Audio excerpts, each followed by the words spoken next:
You know why you think that? Because I see the world through freedom-colored glasses. So, I just put out a show with Marty Bent. I'm more on the European collectivist side of the spectrum. He's more on the American individualist side. When you go into the YouTube comments, half the people agree with me. Yeah. Half the people agree with Marty. Actually, there's a few in the middle saying, great discussion, thanks for having it. Right. Which is a complete reflection of society right now. Yes. So it's so complicated because in a sense we do have to be, I say this very delicately, collectivist in a way, right? We have to get on together. We have to have relations with one another that work. But the problem, I think, and a lot of people point to this, like Mises and Rand, when you get into collectivism, it's like, where do you draw the lines? Where do you circumscribe that group? Where do you say, like, this is the group? When you say something loose like society, what the fuck is society? Like, is it this group of people? Is it that group of people? It's a useful fiction, right? We're describing a group of people with a fictional term like society or collectivist or communist or whatever the term is, and you don't know who's included and excluded from that group. So you can never have like clarity of conversation. Whereas if you focus on the individual, it's very clear where the individual starts and ends. And so I think that's why to actually get groups to operate well, you need to really focus on individual liberties and rights. And that's why I just swing so hard. I know we'll disagree on this, but regulation, policy, anything that's not voluntary, or any situation where people don't have the ability to opt out.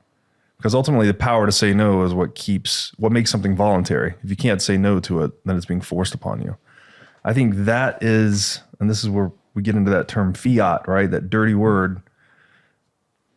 Doing something because an authority says so under a veiled threat of force, like where my thinking is at with that now is like, that's like a corrosive acid on human interrelations. Like, I just don't think it works.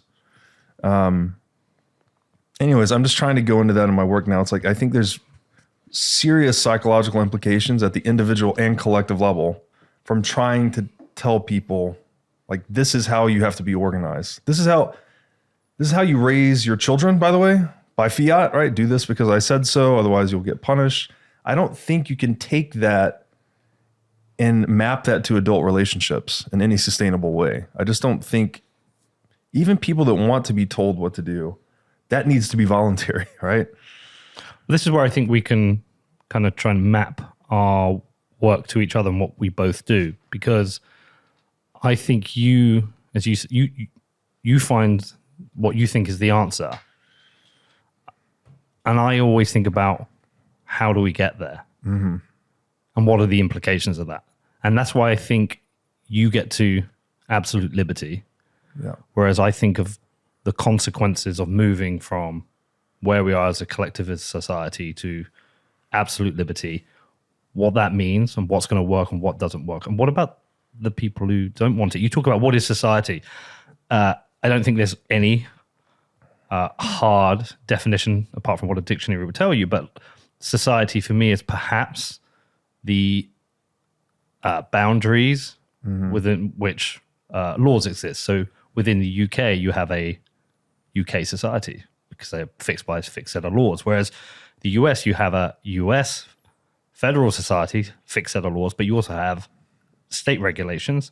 So you have state laws, but you can also talk about society as smaller groups. Mm-hmm. So this, I think you can attribute it to kind of multiple definitions. Yeah, you can, but that's the danger, right? Because then you can have someone come into a position of power inside of that political hierarchy, and they can justify any action they want to take for the good of society. Yeah. Isn't that what Trudeau just did?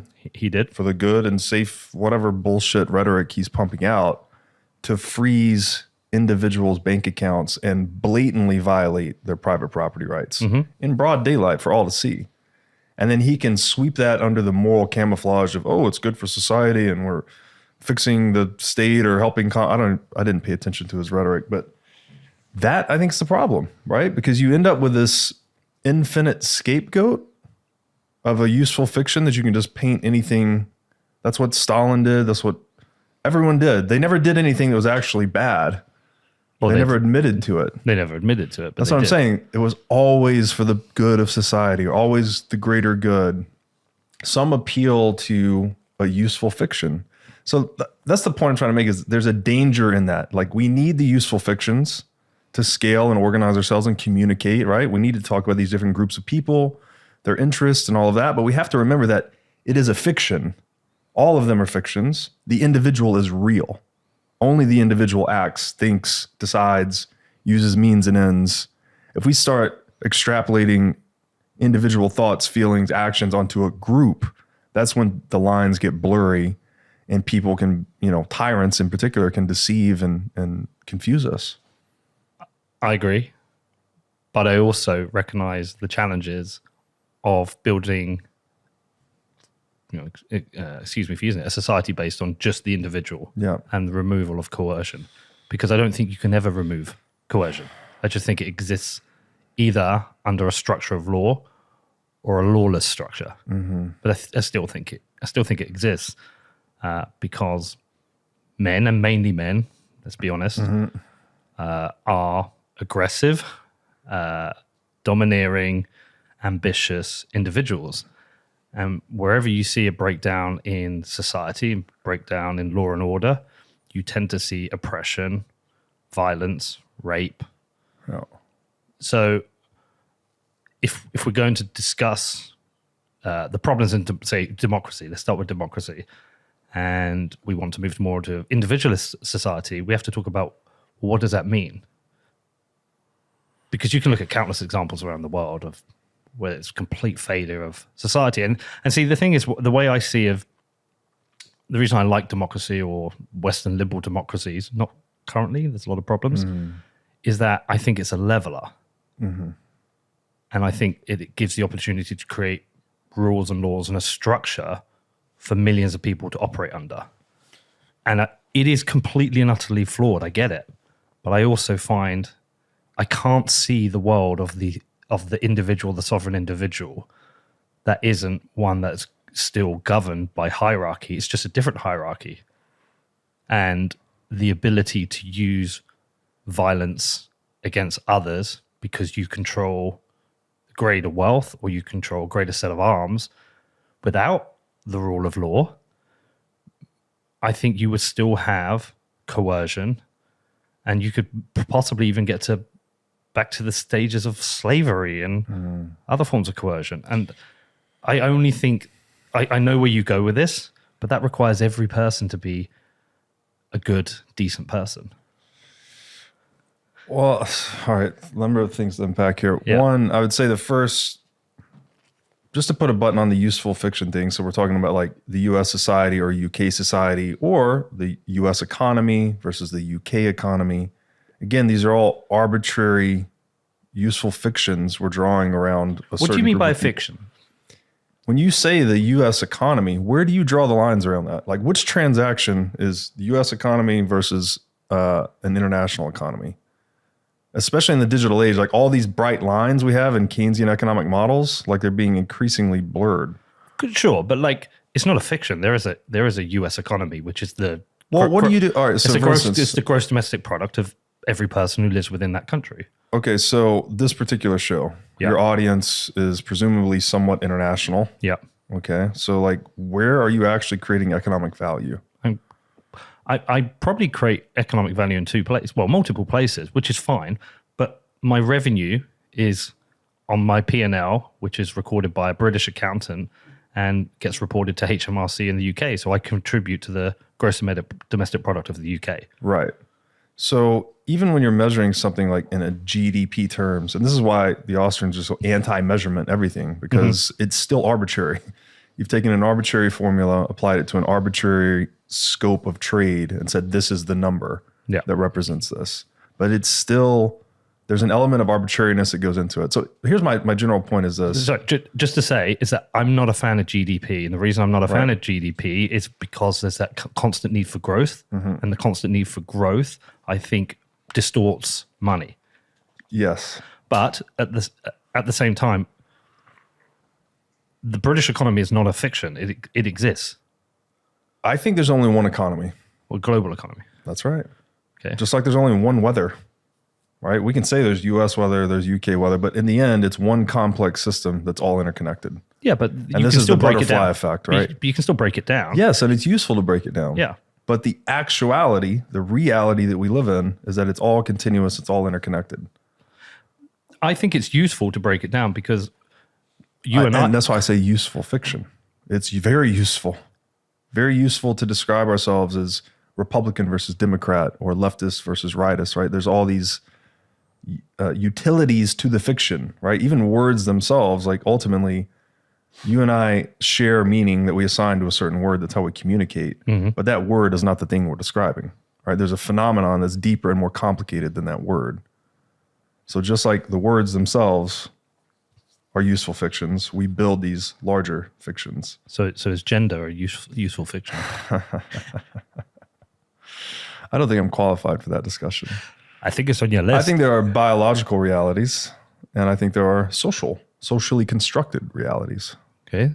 So why can't we have 26 genders then? Go for it. Just don't coerce me to use your chosen one. It's imaginary. You're playing imaginary ultimately, and imaginary is not to disregard it and say that there's no use at all. Clearly, like the reason humans run shit in the world is because we can play imaginary like no other animal, right? By the way, people listening are now going to be thinking, Pete's a Leah Thomas fan. He wants Leah Thomas competing against women. I fucking don't. Is that the man swimmer woman thing? Well, trans female swimmer who should not be competing against biological females. Agreed 100%. Yeah. But do what the fuck you want.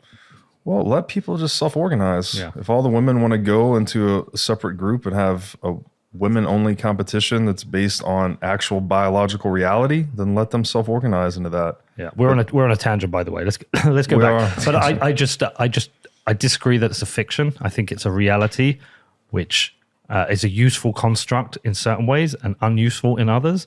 But I don't think it's fiction. I think it's reality. Well, here we are. So we're disagreeing right now on the word fiction itself, right? Yeah. You're taking fiction, it seems to me. Dictionary, please. You're taking fiction as to mean something that's false, not real, not true. Yeah. Right? Storybook, fairy tale, whatever.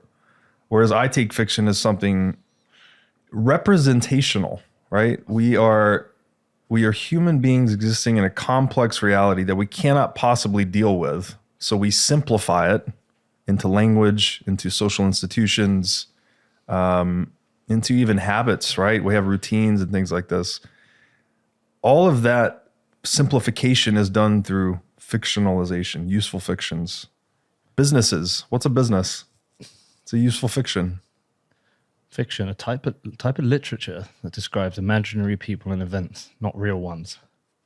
But look at the second one. A thing that is invented or imagined and is not true. It kind of says we're both right. Because invented or imagined is what you're saying, but it's not true. Actually makes you look more right, but I guess I'm just taking it. Yeah, but you see why I disagree, right? Here's the thing. Here's an example that's useful from Peterson. Numbers. What's a number? What's 1, 2, 3, 4, 5? What is that? Where is that?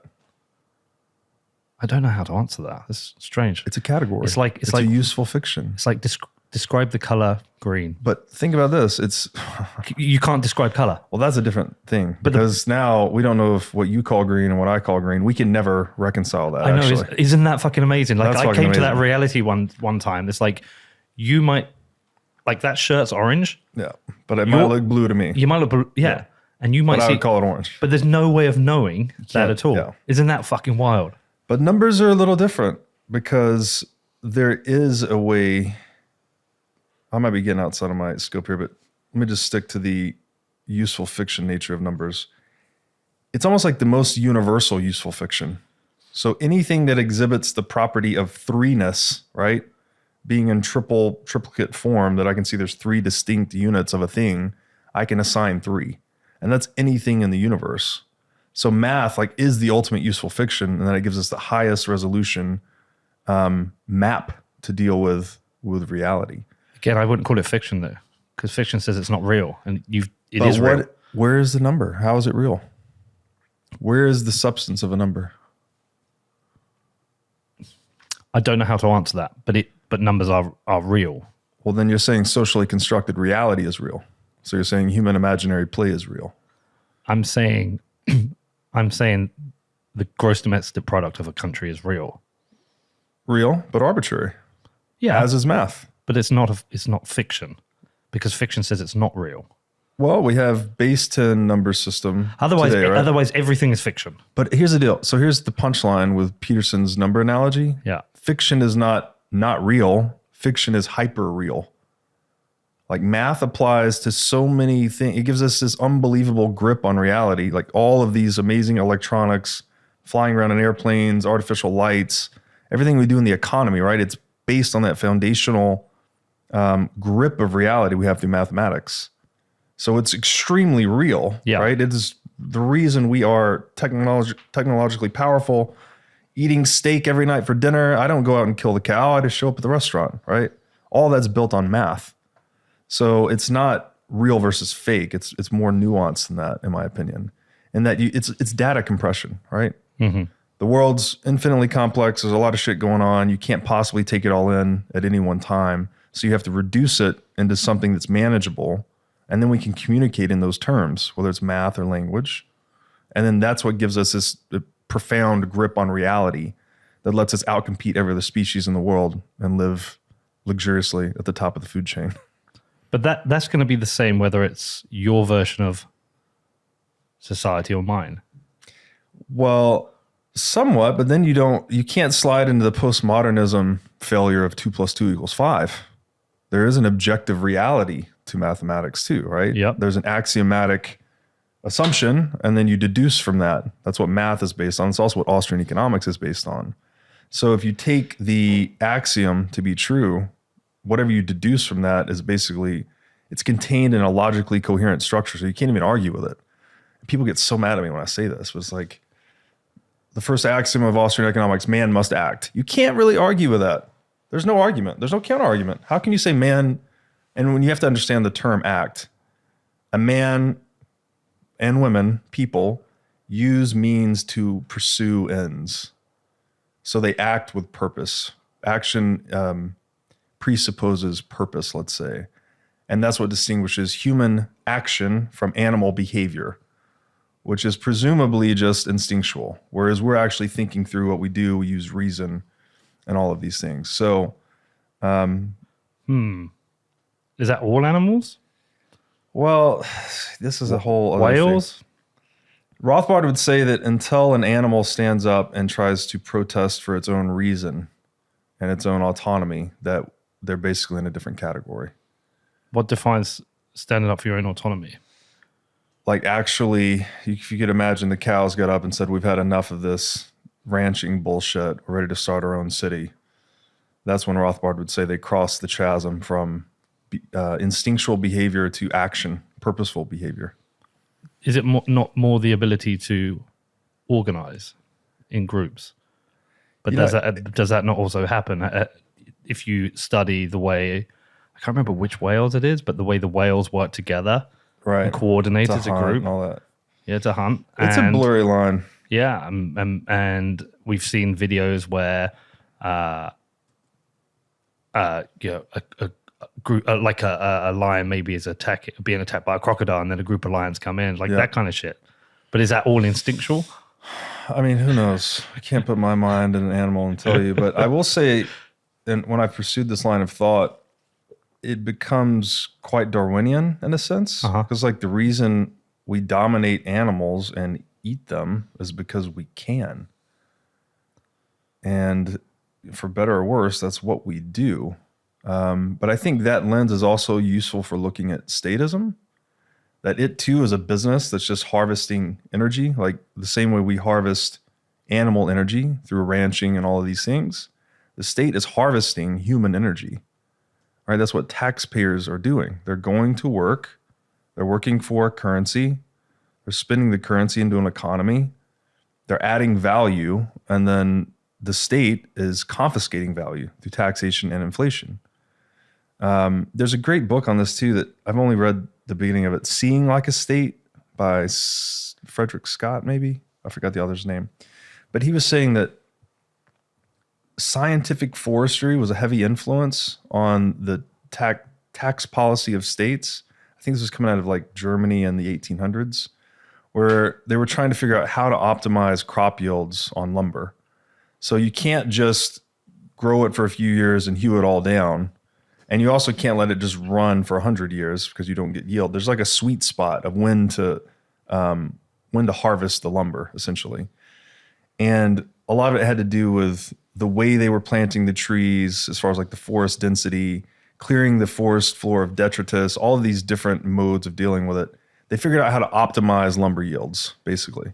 Well, states took notice of this in Germany, and they started to apply this to tax collections. So the whole premise of taxation today is to make taxpayer activities as legible as possible to the state. So they need to see you, know your identity, know all the economic transactions you're involved in, know what your balance sheet is, so they can harvest you optimally.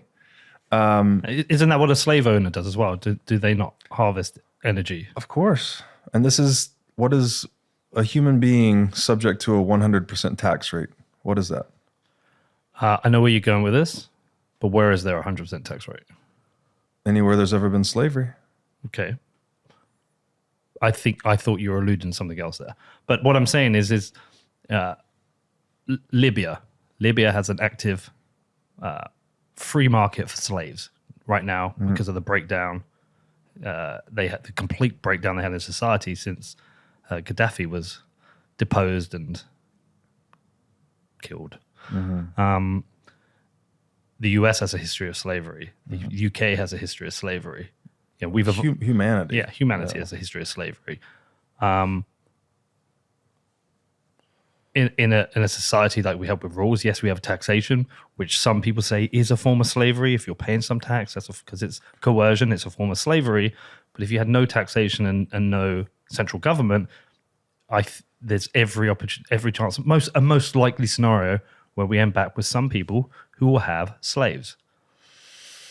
And I would argue that person has less liberty than you and I do under a democracy. Yeah, so there's a couple of things here. One would be, first is the point on effective tax rate. Like, if your effective tax rate is 100%, you are by definition a slave. This is another one of those things that I don't think you can really argue about. People try to say it's a category error, you shouldn't compare them. One's like a guy in chains with a gun in his face. I'm with you on that. But it's like, and this is Ayn Rand's point, if a man cannot control the product of his own labor, then there are no other rights. Property rights are the foundation of all human rights. What about partial control? Like, well, I pay 50% tax. Then you're 50% slave. But I don't think I am. Yeah. I don't believe I'm a slave. I believe I contribute to society. So I wrote about this in Masters and Slaves of Money too. Okay. And it's not to say you don't. I have an effective tax rate too. I don't think I don't contribute to society because of that. But I'm just saying. Do you believe you should have an effective zero rate of tax? I think all humans should have an effective zero rate of tax. When you define tax as non-consensual exchange, right? It's not to say you can't pay security providers fees for providing physical security or preserving private property rights, which is the entire point of government. We also throw around this term rule of law, but all rule of law grounds out in property as well. It's all about resolving conflict between humans over scarce resources. So this whole thing's based on property. The existence of the government, it exists for property. That's it. Both to preserve property rights, but then it has this paradoxical situation where it preys on your property rights to fund the preservation of property rights. So it's kind of a contradictory institution. A large contributor to the reason we evolved beyond direct visceral slavery is because of capital accumulation. That actually the more capital we accumulate as a species, the smaller portion labor becomes of the cost structure. So there's less incentive to be a slave owner in a high capital stock world. Whereas if there's no capital stock and we're all cavemen, right, just trying to survive from meal to meal, that there's much more of an incentive to be controlling of others, let's say, coercive. I disagree. I think we move beyond slavery because of the evolution of democracy and certainly liberal democracies and the evolution of morality. Yeah, and I think a lot of that's based on, especially in the West, the Judeo-Christian mythology, right? Inside of which democracy lives. And I'm not going to argue that, authoritarianism is better or equal to democracy. I'm not going to make that argument necessarily, but I think they both fall under the rubric of statism. Yeah. I don't think statism is a sustainable economic model for human beings. So we know this, for instance. We know the Austrian business cycle theory.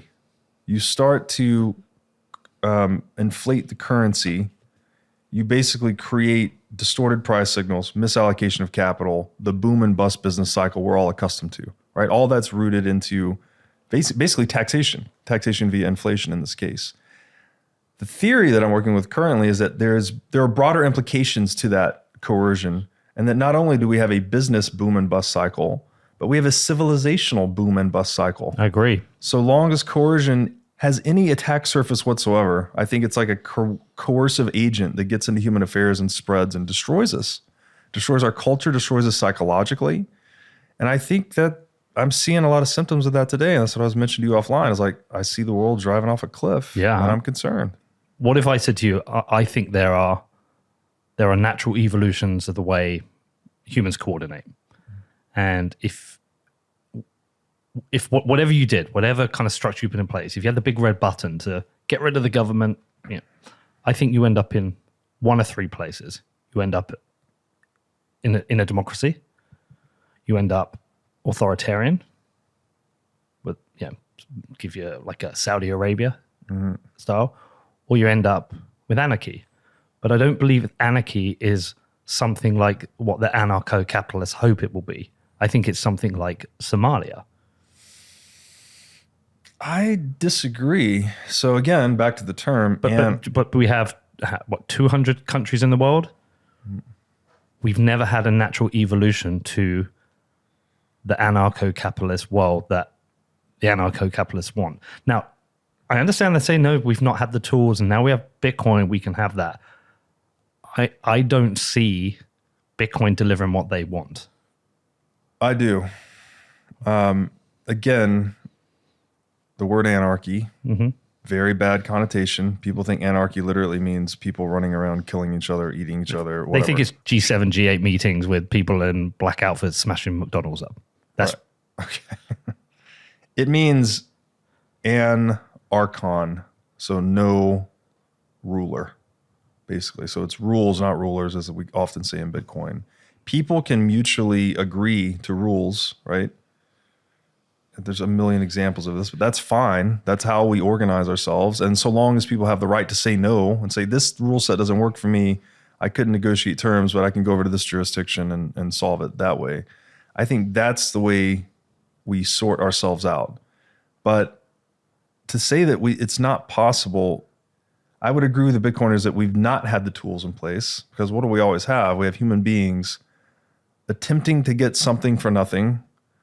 The easiest path to that, if you're the monopolist on violence, is to monopolize the money.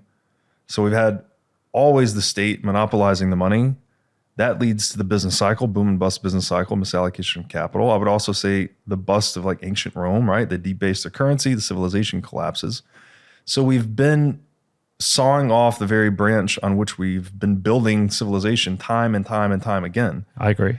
And the trick has been, how do we bootstrap ourselves out of this? And it seems like the only way we've been able to do that so far is with technology. But by technology, I don't just mean tangible technology. I mean these social technologies we're talking about as well, which I would put democracy in there. Democracy is an improvement, right, than just the big guy model of communism. There's this book, The Discovery of Freedom, written by Rose. And she talks about basically every mode of human organization being communism until we got to democracy. So it's just like you lived in I toured this Hawaiian village when I was there a few months ago. And there's different houses, this is where the women made the food. This is where the guys ate the food. This is where they had recreation. And then you go to the big guy's house, the guy with the big stick. And he's in like the nicest house. And, he's the government, basically. He's the local little monopolist on violence in this village of 100 people or whatever it was. So he was the state. And essentially, that's how humans organize themselves everywhere, right? We are primates. We do organize ourselves in these hierarchies. But that doesn't mean that's very animalistic, right? We've sort of scaled out of that. Going into democracy now, we have this 330 million people nation state in the US. We were able to achieve economic abundance through life, liberty, property, like respecting these deep principles of Western civilization that are built on top of Christianity, I would argue. You believe that's how the US became the dominant? I don't see how you argue it any other way, because you know what violating property rights to 100% does. Yeah, we just described that. You're a slave. There's no accumulation of wealth. There's no upward social mobility whatsoever. So what is the opposite of that? If you have perfected private property rights and everything that you work to produce and create value in the world, you get to keep and trade it with other self-owned people. That's how we increase the division of labor and wealth in the world. That's why the United States is the greatest experiment in socioeconomics in history. Okay, we're going to have to dig into that. What do you mean by greatest?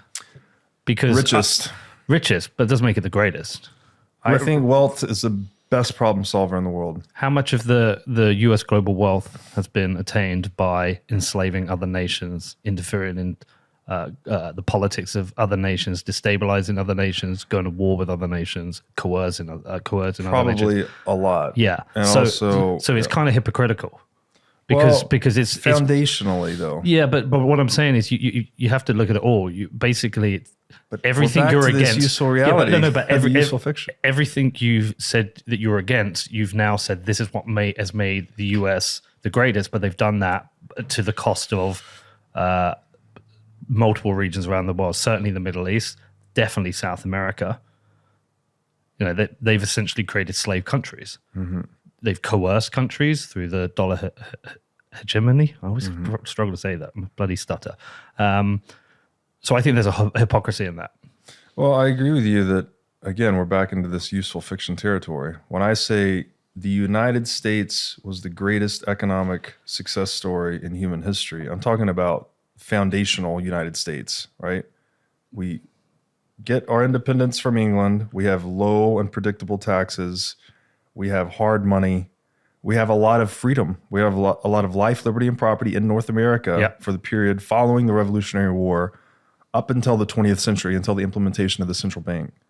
1913, we get the Fed. Everything goes to shit. Yeah, we become a global imperialist. It's a complete disaster. So back to the useful fiction things, like when I say that about the United States, I'm meaning the United States in one sense of the word. And then you're taking me across the line of the Fed and saying, well, no, you're a hypocrite. So you've basically, your scope is this big on the United States and mine's looking at this. So you can see where the confusion comes into play here. But even if you look at the history of the United States, the birth of the United States was built on the coercion and death and destruction of Native Americans. That's right. And African Americans. Yeah. Yeah. And all of this, and I wrote about this too, it's like when the African slave trade was started following the agri-beads thing, the slave beads. They were using glass beads as money in Africa. And basically once Europeans figured this out, they counterfeited the shit out of the glass beads and started buying all their wealth. I think I've heard this, yeah. And then this led to the transatlantic slave trade. 12.5 million people shuttled through the transatlantic slave trade over a 365-year period. Wow. I think 12.5 million survived, 2 million died, so maybe it was like 15 million total affected. It was a 365-year affair. When you ran the numbers on it, if you assume a slave works 5,000 hours per year, it comes out to like 7 billion human hours of labor stolen per year for 365 years straight. Prior to the Fed. Oh yeah, this is all transatlantic, but here's the point, okay? So call it 7 billion hours stolen per year. Direct, visceral, whips and chains, slavery. How much has the Fed stolen per year in terms of human hours from 1980 to 2020? Probably a lot more. 24 billion hours per year. And you take this expansion of the M2 money supply divided by the average hourly rate, you get a proxy for hours stolen. The point is this, that the Fed can do it at a much larger scale because it's less visible and less understood. Of course, but there's two things. Firstly, have you accounted for population size with those numbers? It's not about population size, though. Well, it's just hours stolen. But isn't it hours stolen per man? Wouldn't it be better to at least have a like-for-like comparison? I'm looking at absolute hours stolen. You could do it as a percentage of population, I suppose. For me, that would be a more useful number. But also, it's a completely different form of slavery. You know, if you consider it partial slavery, yes, the Fed has stolen these hours, but you get to live in a fairly free, safe society. It's not a racially segregated, abusive, whips, chains, and murder society. So they are two different things. So it's progress. I mean, one of the things that I think democracy has brought us, and certainly Western liberal democracies, is it's brought a certain fairness to the world in certain places, and it's brought a better treatment of human beings in certain places. Everything has nuance, everything has gray areas, but I make this joke with Danny. It's like I find Swedish libertarians hilarious because they live in one of the safest, best places in the world, and they want to burn that shit down, and they want anarchy. And I just think that's a really fucking weird take to have, where you've built probably one of the best, safest places in the world to live, and we know what happens when you have a breakdown in society. We know what happens in places of lawlessness. The weak get crushed. The weak get discriminated against. Why would you want to burn that shit down? So let's just try to look at it this way. And this is the grand arc of human history in a way. If you go from ancient Egypt, right, you got 2 or 3 dudes that are sovereign. Everyone else is basically a slave, more or less. Now, there's some gray area there, sure, but most people don't have strong property rights. They're not able to build businesses, create wealth, add value, add to the division of labor, increase global capital stock. Again, the more stuff we have, the easier life is, the less we have to fight over. All of this is based in strong property. And that's why I think the United States was the best economic experiment we had in that regard so far. I would argue that Bitcoin is another order of magnitude leap in that direction. It's progress, right? So to say we're in a democracy now, and then yes, it's improved things in the world. I can't disagree with that. But I ultimately I don't think we should just be satisfied with our progress. So, we're done here. Democracy, it's all done. No, but this is the point. Whenever I get into these discussions, I don't want to burn it down. I want to strengthen and improve democracy. When it's weak or when it's fraying, I want to have the debate about how do we make democracy stronger and better. I think an actual anarcho-capitalistic free market is the ultimate democracy, because you're actually voting with your dollar, buying and selling what to create.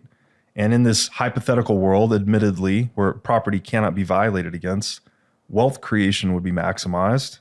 So we've limited scarcity, we've limited the things to fight over. And if property can't be violated, like this is the great hope of Bitcoin, you can't take my shit, so why be violent? There's no carrot to the act of violence or coercion. So but that itself is not exactly true, because even Jameson Lopp has a GitHub that lists all the people who have had their Bitcoin violated. Oh, you through absolutely can. So you can. But if you hold it properly, as I know you hold yours properly, it's a pretty low attack surface, right? Of course, but it doesn't get rid of it. I'm not. By the way, but even with that, that's the only one form of property. We don't live with a single form of property that is Bitcoin. So let's talk about what property I have. I have Bitcoin.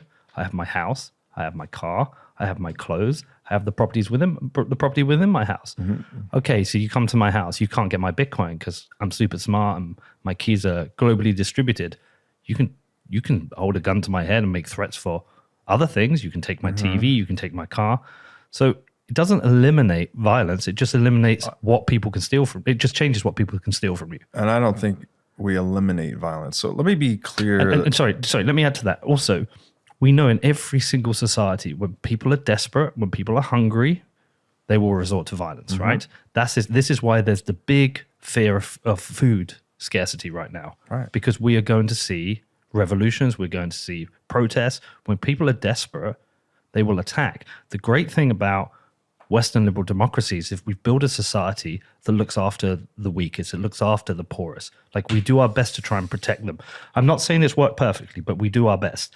In the UK, there are people who live in relative poverty, but people don't die of starvation in the UK. And even if the welfare doesn't support them, we have the voluntary organization of food banks that do support people. Now, my travel around the world, I've been to places that has real food scarcity and doesn't have a societal structure that protects the poorest. And they are violent places. Venezuela is a violent place. People will kill you because they're desperate and they're hungry. If we go to pure property rights, we will have people who have not been able to get on the economic ladder, but they don't have a support structure, and they will enact violence upon people and they will kill people. Because Bitcoin is not the only property. So there is other shit you can steal. So you can steal a TV to sell to get some Bitcoin to feed your family. So it doesn't get rid of that. No, I agree. I want to be clear that people get real hung up on this, and it's like it's black or white. Does Bitcoin end war or does war continue? It's like, it's not about that. Does it reduce the incentives overall to violence, therefore limiting the scope, duration, and severity of violence in the world? That I would argue very strongly in favor of. Perhaps. Well, again, if we're talking about government's purpose being property, so we're outsourcing the defense of our property to the government. That's all we're doing, actually.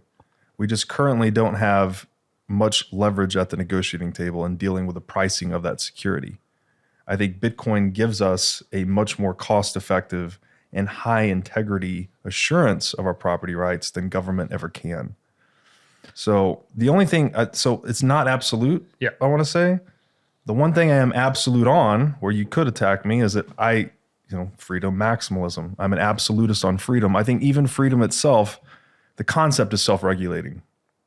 The should is everyone should seek to maximize their own freedom, their own purchasing power, their own optionality, but they should do that within the bounds of other people's private property rights. Right. I think that creates not only the best individual outcomes, but also the best collective outcome. And by collective, I mean aggregate wealth creation for the world, which means the least amount of scarcity, least amount of things to fight over, and the smallest carrot for fighting over anything in the first place if you can't take my stuff. Now, I understand your argument. Bitcoin is not physical reality. It does not secure your property rights in tables and chairs and cars and whatnot. But the fact that you have an option and recourse to a form of wealth that should you be coming into coercive circumstances, you can at least move your wealth into something like Bitcoin and be very mobile. That gives individuals a lot of optionality to reconfigure themselves in a way that protects themselves from violence. And I agree. I mean, we've seen those case studies of people who have fled Ukraine with their Bitcoin, and that's been their escape valve.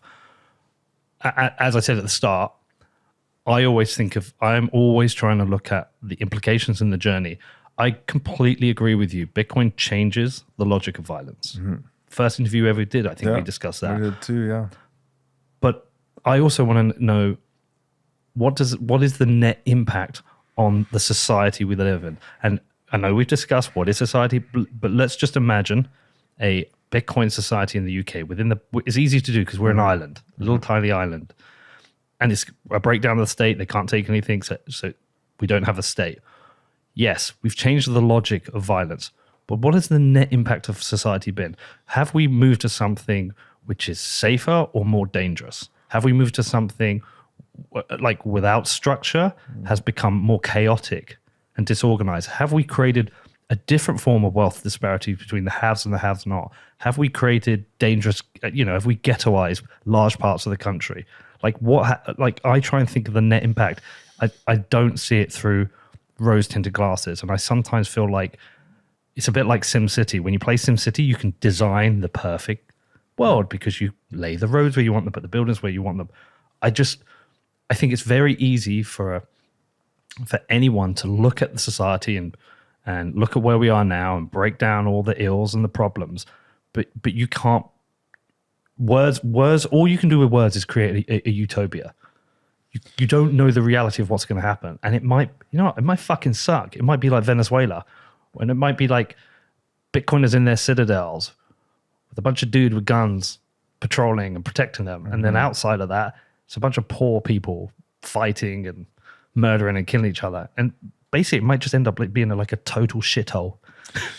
Well, look, and to answer your question, it's like on what time horizon? If it's over 2 decades, I would completely agree. Things could get very messy. This is why I always talk about the sovereign individual. It's like these transformations from one age into another, they're not fucking clean and beautiful and you just like shift into a utopia. Typically, there's a destruction, right? There's an implosion of the existing structure. Chaos ensues because for whatever, even in a pure tyrannical society, there's a lot of stability inside of that hierarchy, right? There's predictability, you know what this guy does and what uniform this guy is wearing, like you can kind of get on in the world. But when all that falls apart, when say the Soviet Union collapses, like people are lost, right? They're doing the 40 years in the proverbial desert. We could be going into something like that. But to blame that on Bitcoin, I think is short-sighted. I'm not blaming it on Bitcoin. I'm not saying you are, but I'm saying I think that narrative will be pushed. Like, should we actually get into the situation where states, their insolvency is being realized, let's say? They've been able to kick the can on insolvency through inflation, through taxation, all of these methods. Bitcoin becomes like this forcing function of honesty on all businesses, all individuals. The state's the most insolvent, upside down business in the world. So to see it start to crack up in the emergence of Bitcoin, I think people will assign blame onto Bitcoin, somewhat rightfully so, right? It's like, yeah, you gave people an alternative to a stronger, more cost-effective property right. It's bankrupting the existing business of property rights. And in that transformation, yeah, things are going to get messy, potentially. Like, no one knows, by the way. So I'm not saying what I have to say about it as gospel. And indeed, what I said to you earlier, it's like I'm disheartened. I see the pollution of our money, like the debasement of our money is like the debasement of our psychology, the debasement of our culture. So I think we're going to go through this whole painful stage of like realizing how much bullshit we actually live in before we start to hopefully hit a rock bottom and rebuild a society that's premised more on volition, like mutual voluntary exchange, rather than coercion. I think the coercion itself is, again, this like dissolving agent in human affairs, perpetrating the business cycle and perpetrating my theoretical boom and bust cycle. Yet there's one other thing here that I'm going to talk to Tir de Meester about this. We're talking to him as well. He's got a great paper that he wrote like in 2010. And he described when you inflate the currency supply, you're actually creating more imaginary goods. So it's like, it's an actual lie, right? You're deceiving people into believing there's more stuff in the world. So that's what creates that euphoric, roaring 20s style economic boom, but that always ends up in a catastrophic hangover. You should talk to Jeff Booth about that as well, because he talks about that with regards to like money misinformation. Yes. Yeah, exactly. So the thesis roughly is that it is a deception. It's an actual deception baked into this technology we use in our minds called money. And I think there are psychological implications of corrupting or debasing that money on us that we ourselves don't quite understand yet. And I get this from, just go read about hyperinflations. There's a book. Dude, I've read When Money Dies. So I know. I think we just as a species discount how severely the technologies we use impact and shape who we are. Because that's ultimately what we're talking about here, right? It's a transformation in technology transforming us. I consider hyperinflation as like war. It's as destructive as war. It's a psychological breakdown too, though, because you lose your grip with reality. If there's hyperinflation, like imagine how much anxiety is induced by that. All of a sudden, your scope of human cooperation goes from 8 billion people when a currency is functional. It contracts to like your family. Dude, you can't trust anybody. I'm literally with you on that. We have a very similar job, and we have contracts with sponsors, right? Mm-hmm. I'm discussing multi-year sponsorship contracts, and I'm now adding inflation clauses in there in preparation for this. So I'm preparing for the radical repricing of goods and services that affect my life. That is my version of going around the supermarket and repricing things. A very limited version of that. But it is that consideration in that, I mean, we're at whatever, 7% inflation, which is really probably 15%. But if I price a 3-year contract and we suddenly had 15% inflation, I fucked myself. Absolutely. So I get it. I'm like, all this stuff, by the way, I'm with you. You know, some people listen and they will be like, they might think I disagree with you or think I want to keep the status quo. I am with you. I'm purely interested in the implications. Let me throw in one other thing here. So this is back to the dirty word fiat that I think is like actual evil. Like it's a really, really bad thing in the world we need to try to deal with. But a lot of people think it's just, it's this weird form of money that you lose purchasing power if they know what it means at all. Most people don't know what the term means at all. Well, define it. Do this because I said so rather than because you want to. And behind that is a veiled threat of force always. Like do this or else, right? So hold on, is fear evil or is the person who controls it evil? Well, I think it's fear-based ultimately. So the individual speaking the fiat over another, they're scared that the world, this person will do something adverse to their interest. So therefore they're using force over them, right? And then the person complying with fiat is also doing it out of fear. It's like, well, if I don't do this, they're going to put me in jail or, hurt me.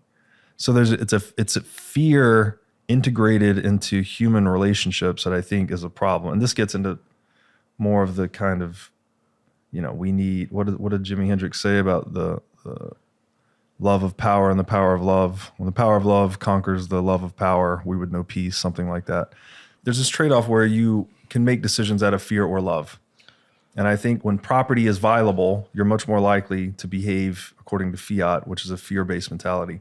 I just want to say one other thing here. So I would say my fear of the threat of not paying tax is probably much lower than the fear of a slave on a plantation. Well, here's where I want to make the equation is that it's one thing to say, all right, fiat currency is something that debases your purchasing power. But you know what else I can do to debase your purchasing power? I can cut off your left arm.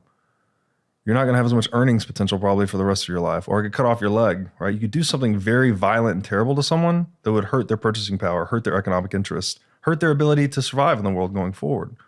Or I can do it in a less visible way and do it to a much larger group of people slowly over time.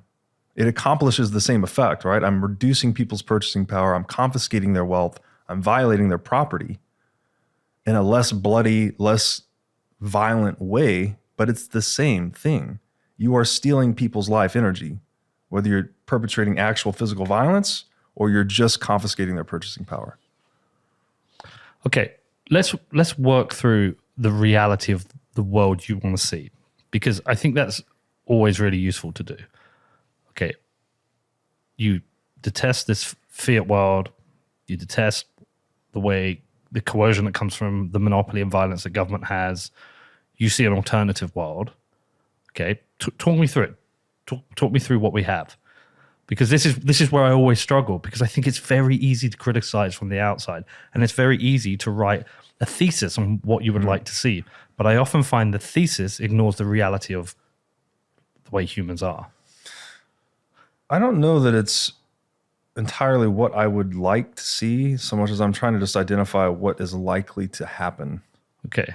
So I'm not trying to paint some utopian picture and saying this is what we should do. But I think when we see what's going to happen, we have a position and then we perhaps fight for it. So right. For example, if we were to see what would be to happen and think that would be a net negative for everyone, we would fight against it. Mm-hmm. Like I am an ardent supporter of democracy because I believe despite its flaws, it's the best we have. Because everywhere else in the world that doesn't have democracy is, again, arguable, but arguably worse. Mm-hmm. I would rather be living in the UK than in Russia. Right. Some people say they'd rather live in Saudi Arabia than the UK. I understand that. Yeah. But I would rather be living where we are now. And if I felt like we were going to trend towards a full breakdown of democracy in the UK, and I feel that would be a worse outcome, I would fight to strengthen democracy. So that I know what I want. And I would push towards that. So, again, with the caveat that this is not what I would like to see the world do, I'm trying to make an honest, objective assessment about where I think it could go based on what I've studied. I'm not here to should people, like you should do this, you should do that. Other than, I think, freedom. I guess I do should about freedom.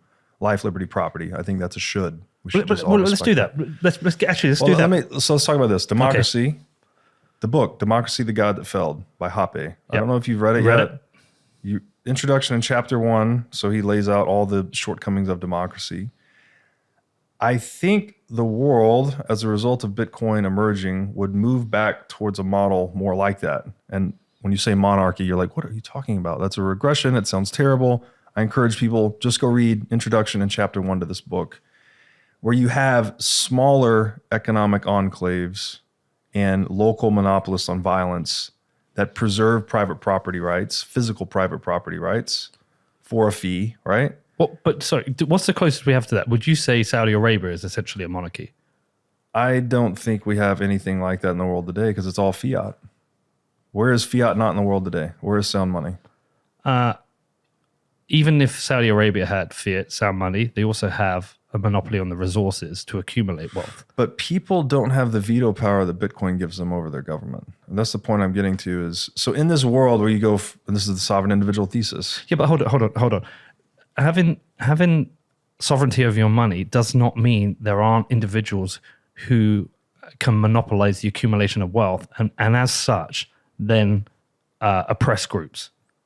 It does prevent the monopolization of the accumulation of wealth to a large extent, I think. How? Because you would be trading Bitcoin for goods and services, and if you have a monopoly over the natural resources of a large territory, you can monopolize the accumulation of wealth. Yeah, and so with wealth comes power. If an individual can't make money in a certain regime and they have access to Bitcoin, they leave the regime. They go somewhere where they can make money. So it puts a check on government, right? That's a reduction to the tax base for Saudi Arabia. So all of a sudden they have an incentive to start treating their citizens better.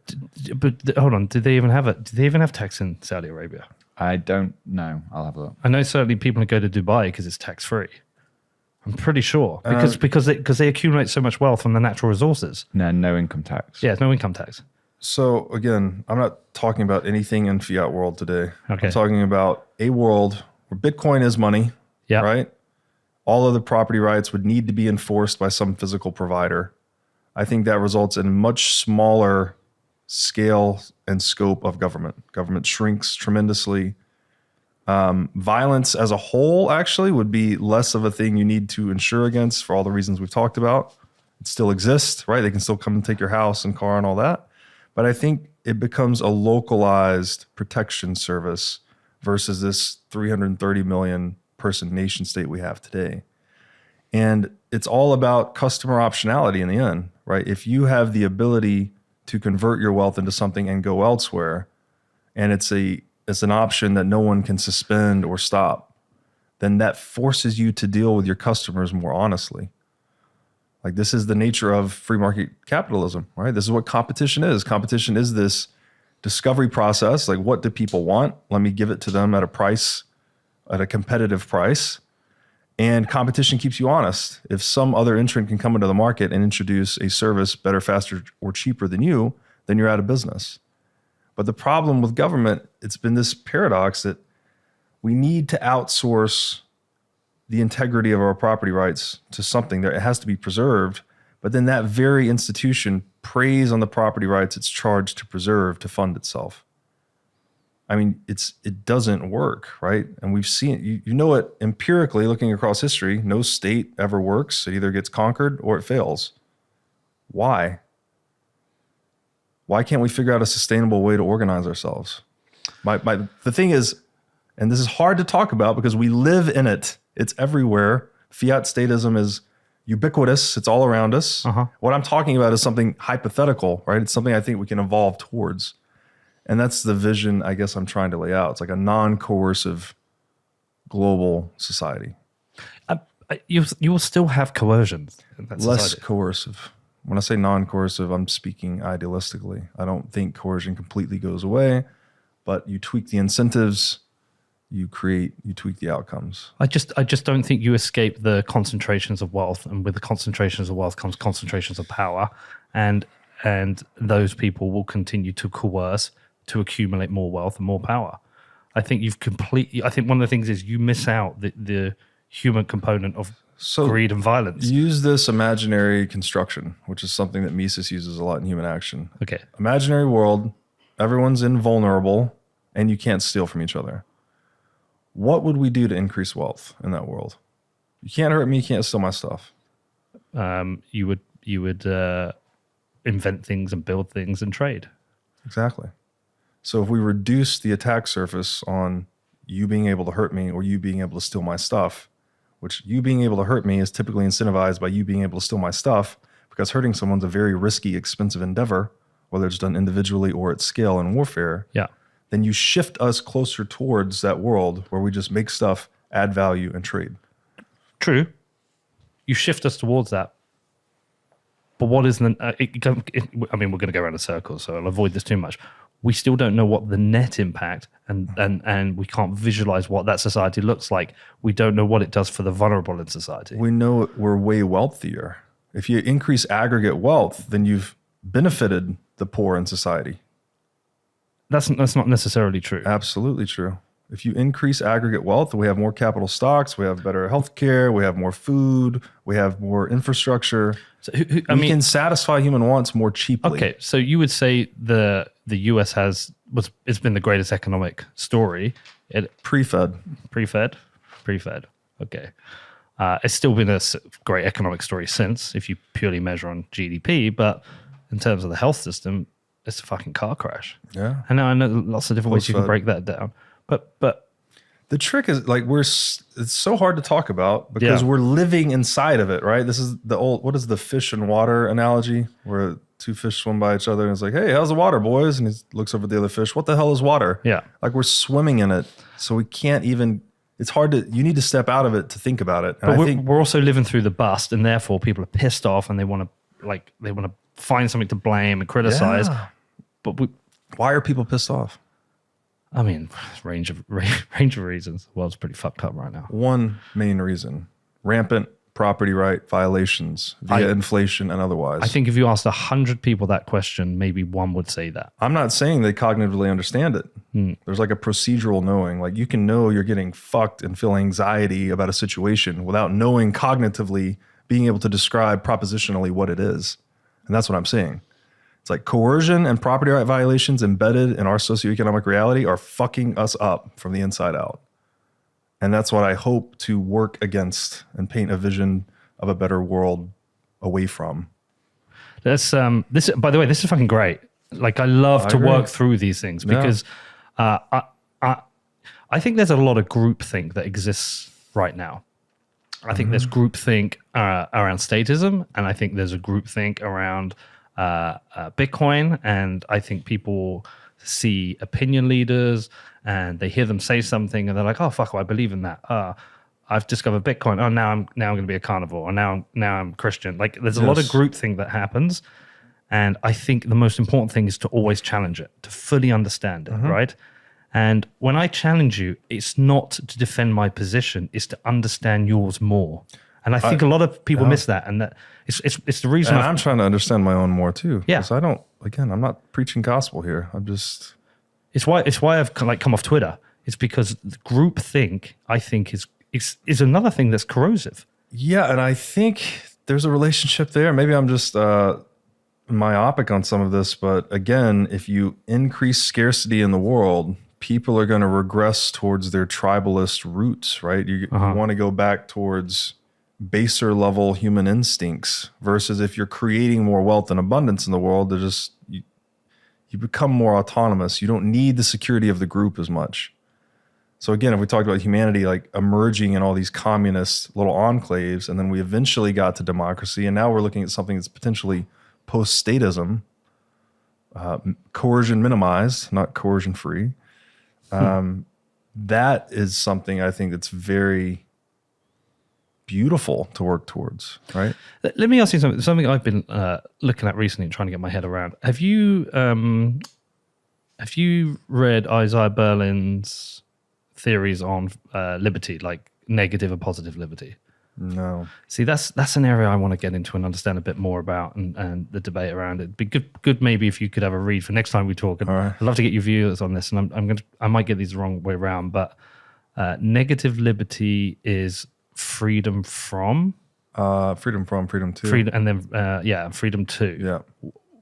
My assumption is you're freedom from, because that's coercion. Well, whereas I'm a freedom to, which is freedom to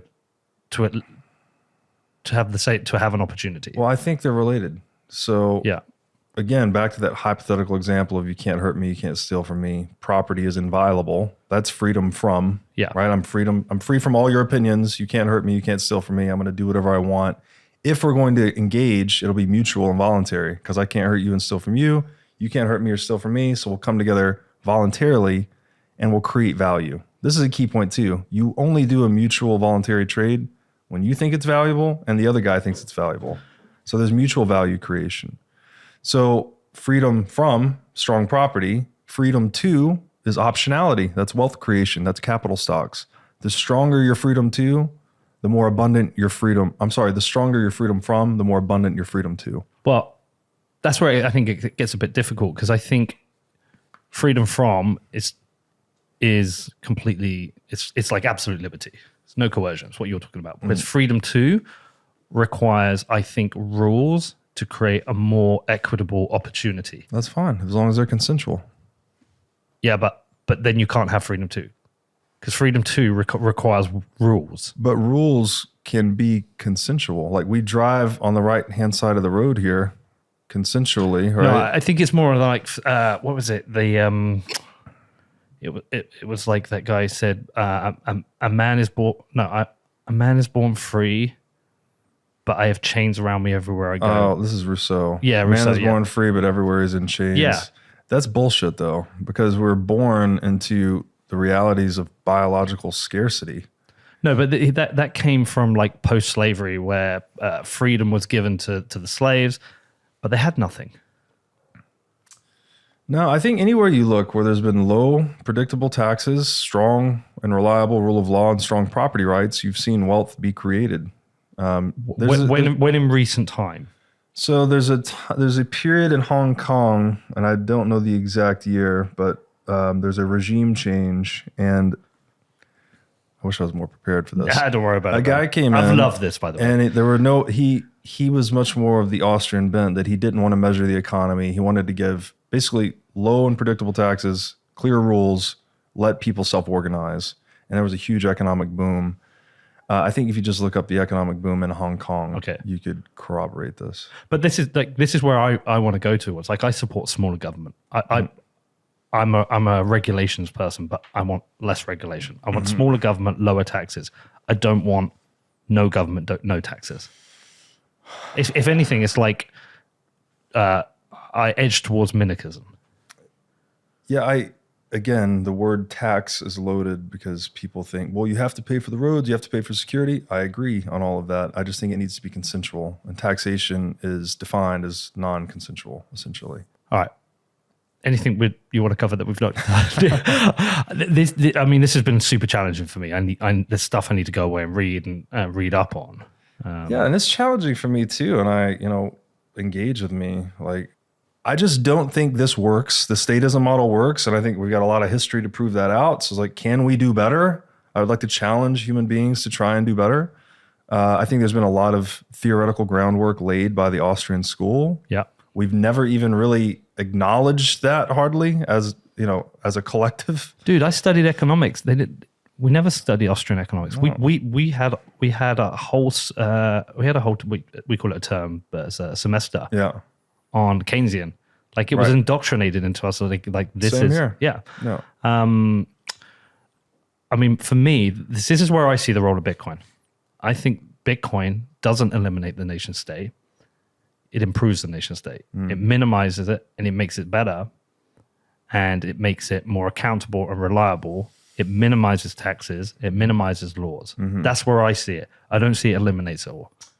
I agree with you. I guess we just get on the specifics. I don't know the specifics. I just think that coercion in general could be minimized in a Bitcoin world. And I think also our attitudes about coercion, like, there seems to be, like, especially with people that are, say, social justice inclined, they think the only solution to the problems of the world is to go and coerce somebody. like, hire more people of this color or do more of this, carbon tax credits or what. Like, it's always coercion. It's stick to solve everything. I think carrots are just much more effective. So we have to create the proper carrots for the world. And I also, there's, Balaji's writing a book on this, the network state. Yeah. I can't wait to get that. I'm excited to read that. Yeah. It's definitely going to take some imagination because we've never had an incorruptible monetary base layer, right? Money's always been kind of a tool of state power, and now we're moving into a world where that's potentially not true any longer. So one other thing I do want to talk about is my live event in Miami. Oh, shit, yeah. Right, I want to come. When is it? April 8th, 7:30 to 9 p.m. We're going to have a little cocktail event prior and a cocktail event after. It's a live episode of the What is Money show in front of a live studio audience. First time we've ever done it. Surprise guest who I'm super excited about. Can't even talk about because I'm so excited about it. I think I know it. I think it's one or two people. Am I allowed to guess? Of course. I think, personally, I think it's Jordan Peterson. I think it is. And if it is, I'm definitely coming. But I know you're not going to tell me because I've already asked you. What's that line in the Avengers? I can neither confirm nor deny anything that's been said here. I think I have to try to be that. All right, that's fair. How do people get tickets for that? It's online. There's a link in my Twitter bio. There's an Eventbrite page right there. There's 3 kinds of tickets if you want to do the pre-event, the post-event. It should be fun. We're going to talk about some really deep and meaningful topics. Hopefully more stuff like this. Trying to visualize what the world looks like post-Bitcoin and the why of Bitcoin. Like everyone can sense there's something wrong in the world today. Again, I think a lot of it's rooted in property. People don't see that yet. I hope Bitcoin helps. You know what I'm thinking they're going to say, don't you? No, I don't. This show's going to go out. This is scheduled to go out after that event. Oh, yeah, but we'll put it out early. All right. We can do it. All right. Cool. I appreciate that. Listen, brother, I love you. I appreciate you, everything you do. I wish we could do this more often. I mean, all ours are in person now, apart from the occasional in Auden. So we just have to schedule these better and find a way to do it. Beautiful. Likewise, love you, man, and thanks for having me. Anytime. And I love trying to sharpen the sword on these conversations. So appreciate it. All right, man. Peace.